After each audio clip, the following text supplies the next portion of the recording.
tempo da Quaresma, segunda semana, sexta-feira. Tema 17. Detestar o pecado. Pontos a meditar. 1. Os nossos pecados e a redenção, o verdadeiro mal do mundo. 2. A Quaresma, ocasião propícia que a Igreja nos oferece para aumentarmos a luta contra o pecado, a malícia do pecado venial. 3.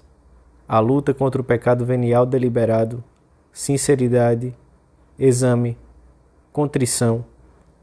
Pelo sinal da Santa Cruz, livrai-nos Deus, nosso Senhor, dos nossos inimigos. Em nome do Pai, do Filho e do Espírito Santo. Amém. Meu Senhor e meu Deus, creio firmemente que estás aqui, que me vês, que me ouves. Adoro-te com profunda reverência.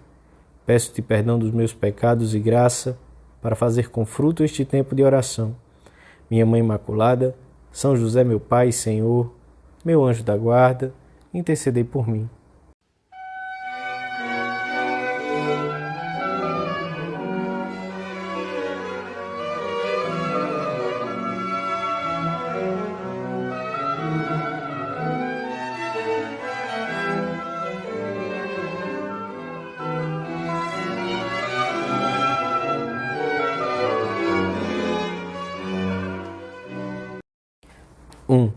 Deus amou-nos e enviou seu Filho para expiar os nossos pecados. A liturgia destes dias aproxima-nos pouco a pouco do mistério central da redenção. Propõe-nos personagens do Antigo Testamento que são imagens de nosso Senhor. Hoje, a primeira leitura da missa fala-nos de José, que pela traição dos seus irmãos chegou a ser providencialmente o salvador da família e de toda a região. É figura de Cristo Redentor. José era o filho predileto de Jacó e, por incumbência do pai, vai à procura dos seus irmãos. Percorre um longo caminho até encontrá-los. Leva-lhes boas notícias do pai e alimentos. A princípio, os irmãos, que o invejam e odeiam por ser o predileto, pensam em matá-lo, mas depois vendem-no como escravo. E assim José é levado para o Egito. Deus serviu-se dessa circunstância para lhe dar anos mais tarde um alto cargo naquele país. Em tempos de grande fome, será o salvador dos seus irmãos, esquecendo o crime que cometeram, e a terra do Egito, onde as tribos israelitas se estabelecem por benevolência de José, converte-se no berço do povo eleito. Todos os que recorrem ao faraó com pedidos de ajuda são por ele enviados a José. Ide a José, dizia-lhe sempre. O Senhor também foi enviado pelo Pai para ser a luz do mundo. Veio para o que era seu, e os seus não o receberam. Enviou o seu próprio filho, dizendo: hão de respeitar o meu filho. Os lavradores, porém, quando viram o filho, disseram entre si: é o herdeiro, matemo-lo e teremos a sua herança. E agarrando-o, arrastaram-no para fora da vinha e mataram-no. A mesma coisa fizeram com o Senhor. Conduziram-no para fora da cidade e o crucificaram. Os pecados dos homens foram a causa da morte de Jesus Cristo. Todo pecado está íntima e misteriosamente relacionado com a paixão de Jesus. Só reconheceremos a sua malícia se, com a ajuda da graça, soubermos relacioná-lo com o mistério da redenção. Só assim poderemos purificar verdadeiramente a alma e fazer crescer a contrição pelas nossas faltas e pecados. A conversão que o Senhor nos pede insistentemente e de modo especial neste tempo da Quaresma, enquanto nos aproximamos da Semana Santa, deve ter, pois, como ponto de partida, uma recusa firme de todo pecado e de todas as circunstâncias que nos ponham em perigo de ofender a Deus. A renovação moral, tão necessária para o mundo, parte da convicção profunda de que na terra só há um mal que deverás temer e evitar com a graça divina: o pecado. Pelo contrário, a perda do sentido do pecado é uma forma ou um fruto da negação de Deus. Se o pecado é a ruptura da relação filial com Deus, imbuída do propósito de levar uma vida à margem da obediência que lhe devemos, então pecar não é só negar a Deus, mas também viver como se ele não existisse, bani-lo do próprio cotidiano. Nós não queremos apagar o Senhor da nossa vida, mas empenhar-nos em que esteja cada vez mais presente nela. Podemos afirmar muito bem, diz o santo cura d'Ars, que a paixão a que os judeus submeteram o Senhor era quase nada comparada com a que os cristãos lhe fazem suportar com os ultrajes do pecado mortal. Qual não será o nosso horror quando Jesus Cristo nos mostrar as coisas pelas quais o abandonamos? Quantas estupidezes em troca de tanto bem! Pela misericórdia divina, com a ajuda da sua graça, nós não deixaremos o Senhor e procuraremos que muitos que estão longe se aproximem dele.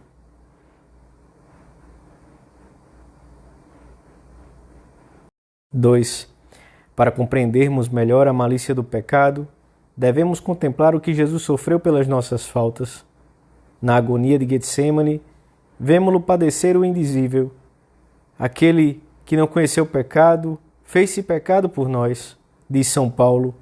Carregou com todos os nossos horrores, chegando a derramar suor e sangue.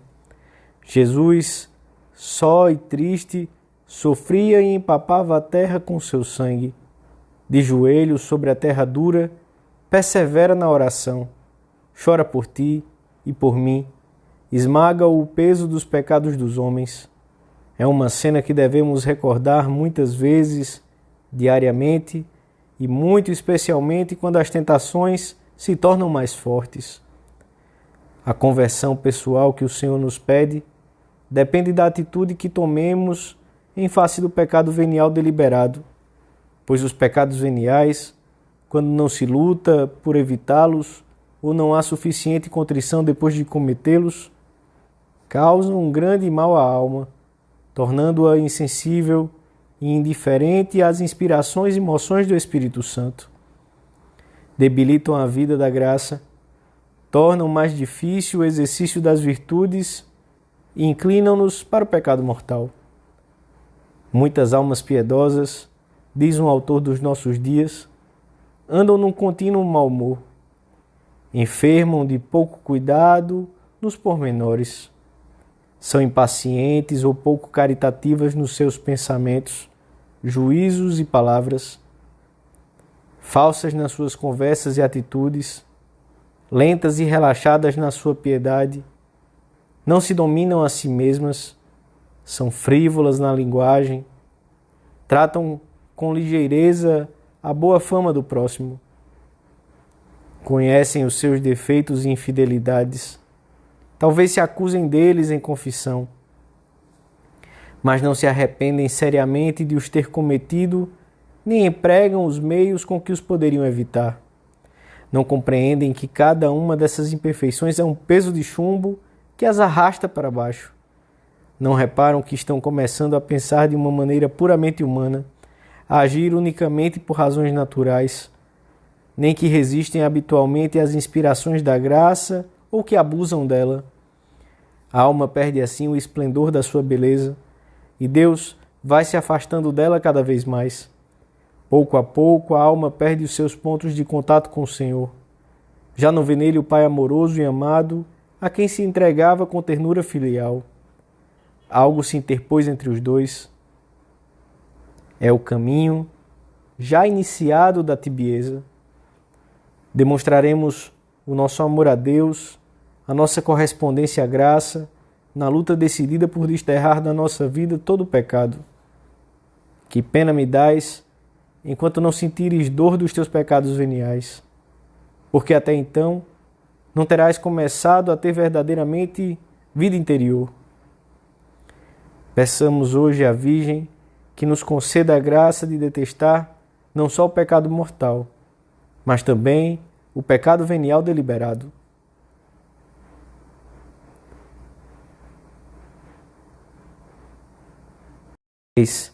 Restabelecer o justo sentido do pecado é a primeira forma de combater a grave crise espiritual que pende sobre o homem do nosso tempo.